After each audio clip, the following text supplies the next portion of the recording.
Hey, welcome to the Two Sons Podcast. Happy Wednesday, everybody. Sorry that it's been a couple weeks. Obviously, I'm in my busiest time of the year. Yes. And we've been waiting to make some more progress on Jedi Survivor, which we did. And Luke's also been reading the book that was the prequel to Jedi Survivor. Yeah. So he's going to have some thoughts on that as well. And then I actually ran into a random take on Twitter, a random Star Wars take that was super interesting. And I'm excited to tell you about that as well. Is it about the book or is it just in general? It's just in general. Okay, But I'll save it for the end. So, first of all, how are you, man? You doing okay? Doing good. It's been a while since we've hung out. So tonight, we went out to dinner at anybody who lives in Tucson or who travels to Tucson. Check out Flora's Market Run. We were down by the U of A? Yeah, down by the U of A. We were not a sponsor, or they're not a sponsor. But it's kind of cool because it's legitimately like a market, and then they share a wall space with a really neat restaurant, and like the vibes are good. You right? walk over and you get a beer. Yeah, out of the market. Yeah, and then you bring it to your table, and then just crack it open and they put it on your tab. So it's a really cool concept, and you have an array of like 50 beers that you can choose from, which is kind of dope. So, and it's cool too because like I feel like half the biz when they pick, beers for their store is like, how dope is this can? Because all their cans are like really sick. Oh yeah, like, the cans are like artwork. They've got artwork. great artwork on it. So so it's an awesome spot. Check it out if you're in Tucson. Yeah, Luke's been a good friend because at this time of year I literally will go days at a time without seeing anybody but my wife. Yeah. With the exception of me going to the gym, and like it's just hanging in there. We've got. The Celtics had the need to extend the conference finals a little bit, so I'm still working on the conference finals. But then the NBA finals start on Thursday. Yeah. I go every third night for 2 weeks. And then I'm done. And then I'm traveling like nonstop for a month and a half after that, which will be interesting. Dude, the Lakers kind of gave up the ghost a little bit easy. The Lakers gave up the ghost, man. It felt like they ran into the much better team, though. It's where there's a feeling you get when a series is hotly contested and you lose. Yeah. Where you just like regretfully look back on all the things that went wrong. Right. But like when you get your ass kicked, sometimes you just look back and you're like, they were the better team. I'm destroyed us. Right. It's one of those sorts of things. So no, all those guys are like, we are officially in the off season. They're already in like Fiji. I was talking with Logan, who's our head of content, and I was like, dude, I'm working just as hard as I did last year. I was like, but this year's been way worse because every other night I'm just so incredibly stressed out. Oh, because watching the Lakers play. Yeah. But now having them out of the field, I get to relax a little bit. Right. So things finally start heating up in Jedi Survivor. Right. You meet Grease on a planet after shipwrecks.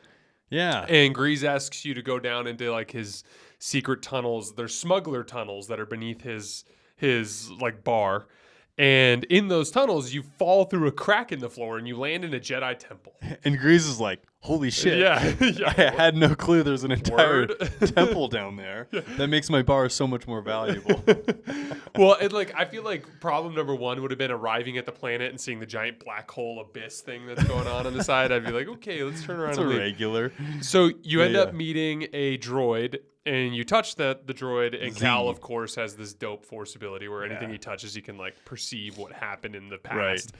And it turns out it belonged to a Jedi named Centauri Creve from the High Republic. Yep.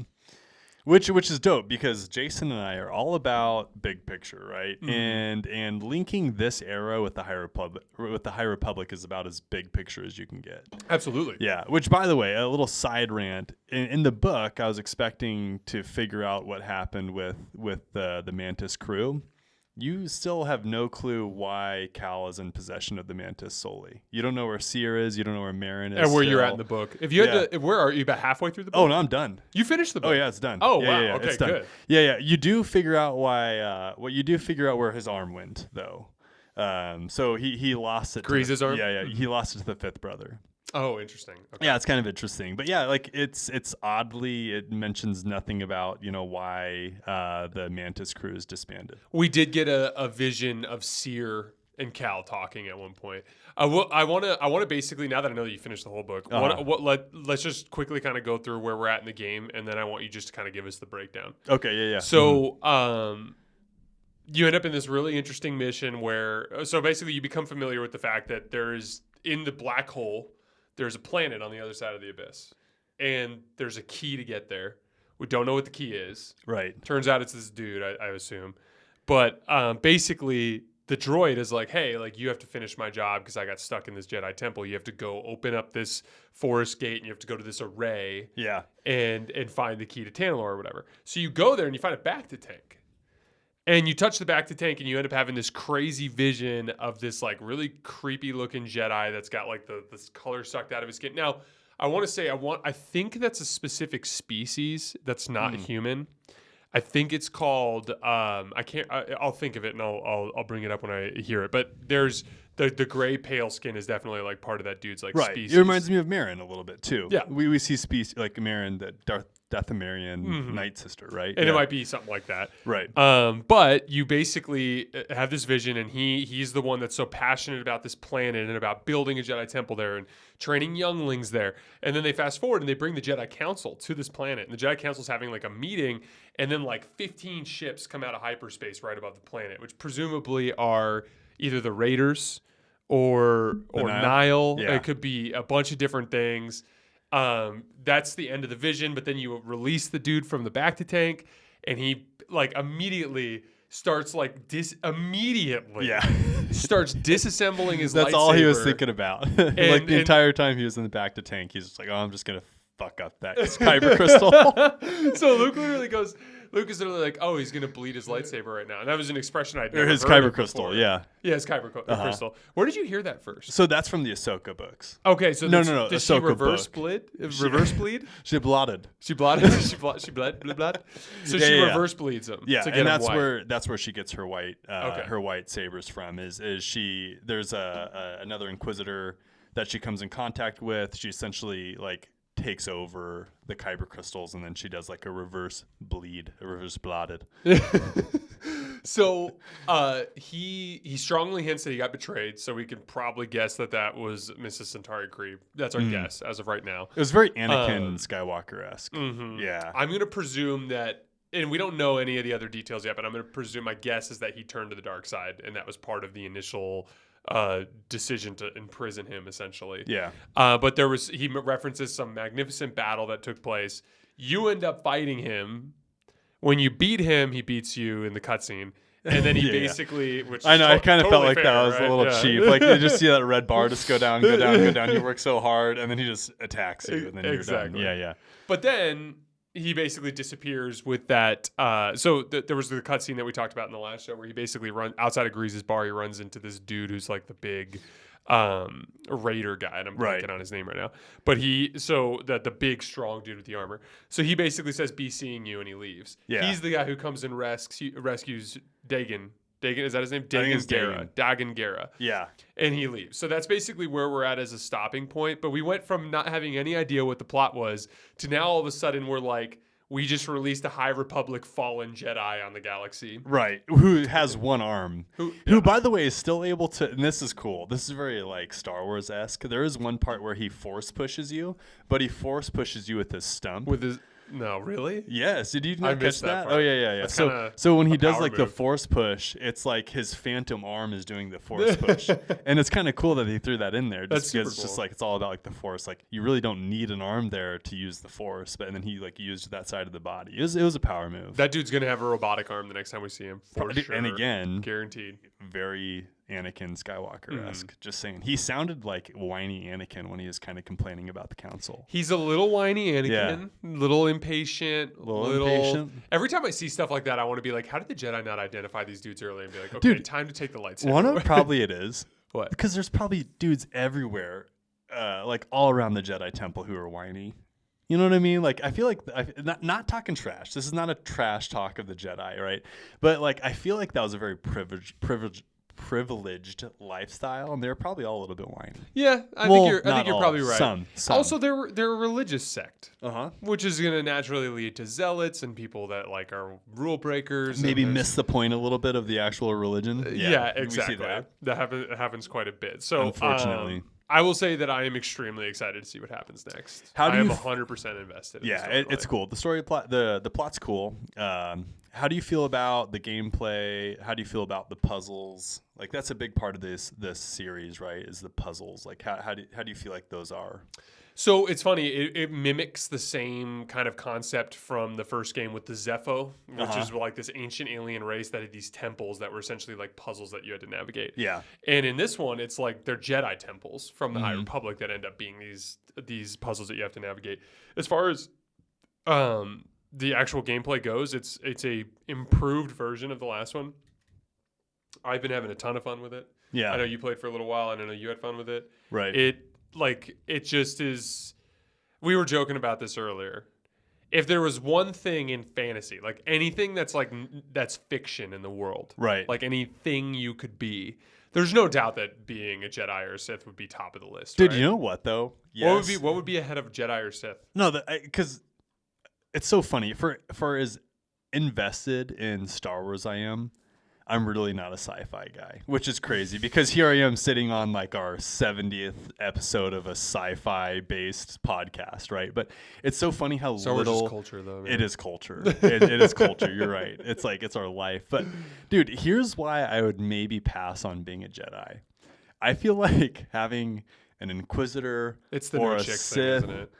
No, I mean, yeah, that would suck. I mean, like, but I feel like there's ways to get around that. But having someone advance on you, like, wait, fast, hold on. When you say there's ways of getting around that, you mean like Anakin marry someone in secret? Kind of thing? and that doesn't really work. That feels like a path to the dark side, man. I don't think You're you right. make a very good Jedi. You're right. I'd probably be a bad Jedi.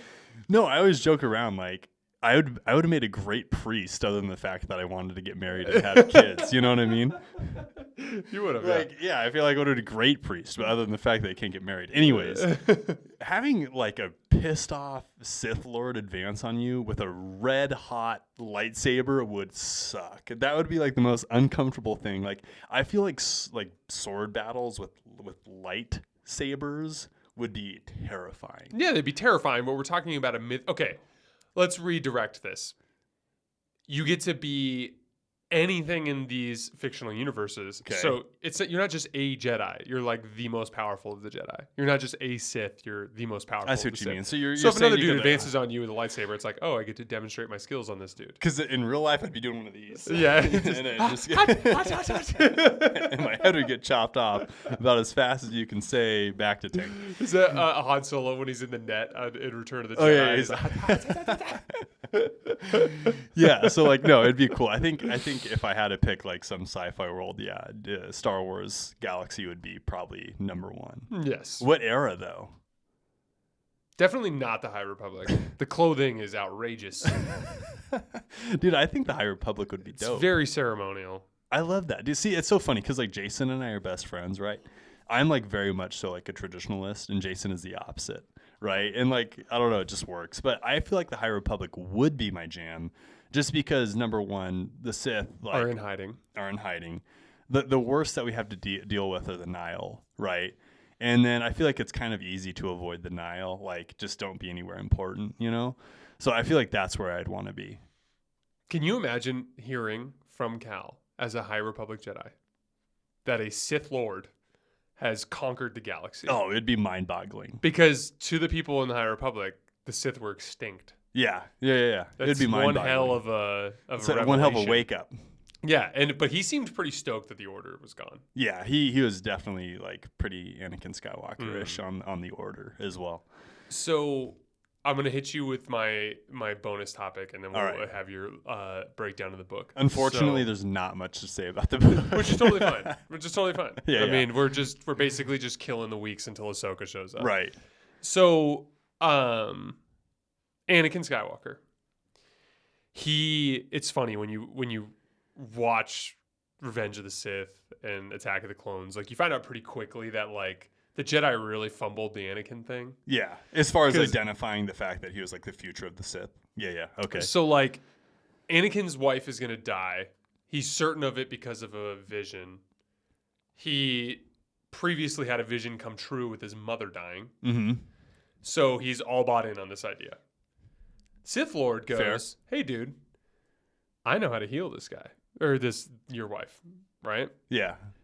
And Yoda basically goes like, you need to let her go. Yeah. Like basically what he says. Like he says, he's like, train yourself to let go of that which you fear to lose, essentially. Like, and that like, there was no universe where Anakin was gonna be like, oh, you know what, Yoda, you're right. Hey, Padme, like, here's the deal. He tried. Yoda said I gotta let go. Of Yeah, you. Like, I love you, babe. yeah. By the way, you can just raise our child on Naboo, right? in the Lake Country.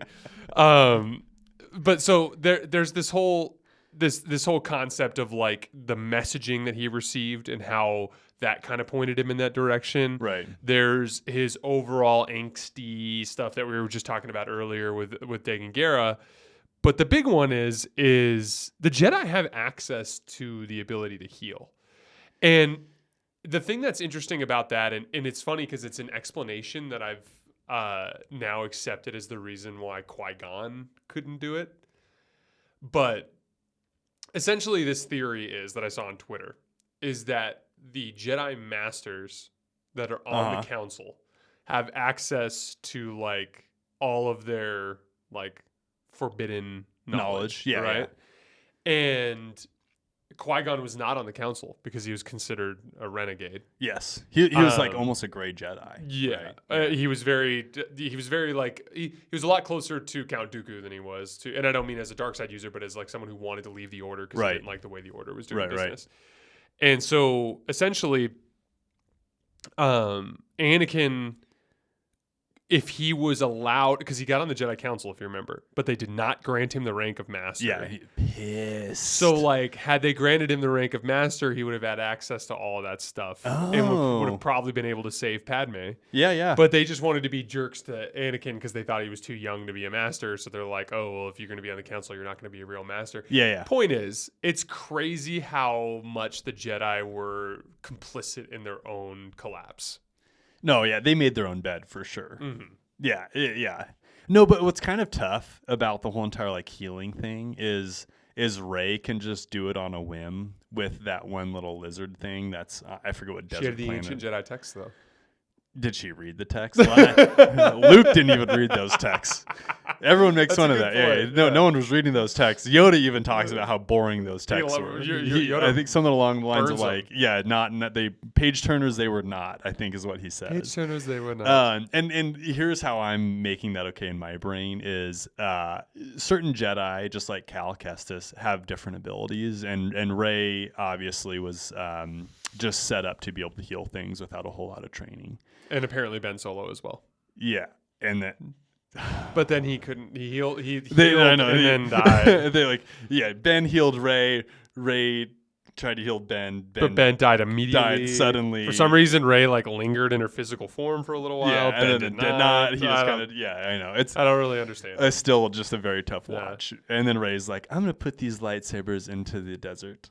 And then she drops the two lightsabers into the desert. The forbidden knowledge is like it's like a hot potato. Like you can heal twice, but the third person to heal automatically dies. It's too baked. So anyway, that was my random take that I found on Twitter. Yeah, it's interesting. Yeah. But I have enjoyed the game.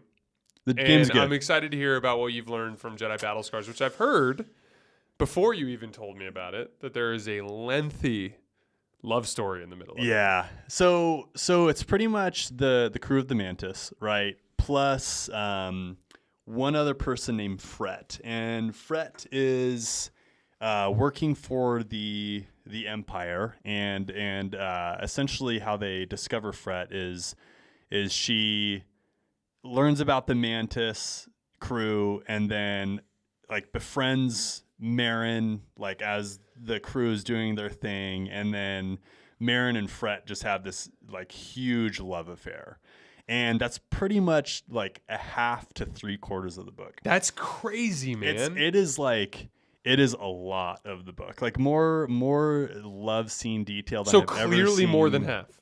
Honestly, it feels like a lot. It's honestly probably half. Like all honesty. So Two Sons podcast listeners and Jason, how lucky are we that Luke braved battle scars for us? It's like literally a love novel. Like it's like a love novel. So kudos anyways, for pushing through, and I think the reason why they invest so hard into that relationship is because essentially this book felt more about Marin than anything else. Like Marin is, for anybody who doesn't know, a Dathomirian Night Sister. So she uses like essentially magic that's rooted in the dark side. And she's kind of lost that ability to wield her magic just because she essentially lost her home world and she lost all of her family. So she's just like a person now. So yeah, and well, she can do stuff, but she like really has to like lean into like, getting in the right mindset, and she doesn't feel all that strong. She draws power from the planet. Yeah, exactly. From Dathomir. Yeah. So then she has this like love affair, and then all of a sudden that like sparks her. But then, as the story progresses, like the entire story is about them trying to find the schematics to something called the Shroud. And the Shroud is essentially summed up quickly is an invisibility cloak, essentially. Okay. And then what sucks is presumably for the Mantis? No, just for anybody who's trying to escape the Empire, essentially. And long story short, they're like the schematics end up being this being, and it's Fret's like other love affair that she had at one point. And so it's like super like just convoluted. Oh, so there's a love triangle. There's a slight love triangle that happens where literally Fret is sitting in between Marin and this other chick, and they're all holding hands. So there's like a little bit of a nice. There's a little bit of a throuple happening. There's a throuple. All right. But then it doesn't last, and then Marin and and Marin and Fret decide that they loved each other, but then like they couldn't like be together, so they went their own ways. And then the schematics, which actually is that other person, or she's like an alien, I forget what race. She's like, oh well, like the Shroud that we were like trying so hard to like keep out of the hands of the Empire. Actually, like the technology is not there, and it really just doesn't exist. And like that's how like the book ends. What? Yes, and then like the Mantis crew goes on their way. Gree's missing an arm because the fifth brother is like tracking them the entire time. So the whole book, the fifth brother's like chasing them. Yes, and has brief skirmishes, but and then Sri thinks that him? and he gets his butt kicked, and then Sri thinks that she can like save the fifth brother, and then as she's like about to save Seer, him, you mean? Or Seer, I mean Seer. And then she like loses focus kind of, and then the fifth brother ends up chopping off his arm, and it's just Grease's arm. it's just such a mess. It's like an absolute mess, and essentially the book's about nothing. How did you feel about like the actual quality of the writing too? Is it pretty bad? So actually the quality of the writing gets way better. So initially it was like nails on chalkboard. It was very juvenile the way it was written, and then it gets way less corny. Like the book definitely was better than I thought it was going to be. It's still, I don't think it was that great.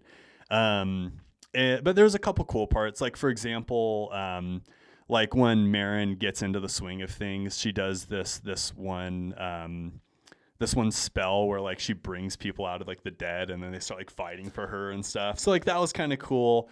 And then they also lean hard into the fact she does that in the first game, by the way. Oh, she brings a bunch of her sisters back. Oh, to okay, life. yeah. So she does that again, and they also lean really hard into the fact that these characters are all solely, mainly like known as video game characters. So, like for example, like BD throws Cal like a bunch of stims as he's fighting and stuff. So it's like they lean into the fact that like it's like still video game-esque. So. Marin's like, Cal, push square. No, I know, seriously. It's like square, triangle, circle combo. That will jack the fifth brother up. If you hold R1 and circle, you'll trick him into fighting his teammates. So like they like lean into the fact that it's like a video game. The one thing that kind of stinks though is Cal is a badass. Like he truly is a badass, and this is a dude who's killed how many stormtroopers in his life, he's right? taken down, he's defeated 2 inquisitors, hundreds of Yeah. stormtroopers, people that work for crime syndicates. Like the dude is a legend. Yeah, and the way that he's portrayed in the book, it just like they just don't make him look like a strong character. That's annoying. He is literally annoying. beat the Dathomirian giant bat thing. Yeah, and like so it's just like I don't know. The book just missed the mark for me. Mainly just because the writing style was kind of tough, and then also the voice actor just wasn't the best compared to like some of the other stuff that Star Wars has put out. So, well, we got to give a round of applause to Luke because first of all, I was a bad friend, left him hanging. I was like, "Hey, dude, Jedi Battle Scars, let's go. You and me, we're reading." And this. I buy it, and he bought it, and then he made it in, and I was like 2 days later, I still hadn't gotten. He's like, "Jason, it's kind of rough. It's pretty rough." So I'm gonna Venmo you for half of that book because I just feel obligated no, don't worry to. about it. Don't worry but I'm about very it. thankful that you broke it down for us so that we Yeah. could learn the simple thing that Grease got his arm chopped off by got his Inquisitor. arm. Yeah. Yep. Yeah. Hey, there It's you go. crazy that they build that as like some sort of important Yeah. like prequel, and it's like a whole lot of nothing. I know it is. Yeah. So I mean, I don't know. I feel like if you Better or worse than Rise of Skywalker? I'm gonna say better. Better than Rise of Skywalker. Hands down. Dude, it's a pretty low bar. Yeah. Yeah, like this book didn't ruin Star Wars for me. That's a good point. I'm just kidding. Yeah. No, like this Rise book, of Skywalker came close to ruining Star Wars. no, it was hard. It was hard. So, but like this is just in its own little world, and really it boils down to writing style and them portraying Cal's character incorrectly. Did you have anything else you wanted to share in tonight's show? No, man, I think that's it. It's good to see you, buddy. It's good to see you too. Yeah. And for all the listeners, I appreciate you guys hanging with us. We are going to try to find some more time in the next couple of months to get into some other stuff. No matter what, we will be doing the normal cadence during Ahsoka. Yep. I tried to get Luke to watch Guardians of the Galaxy. He did not do so.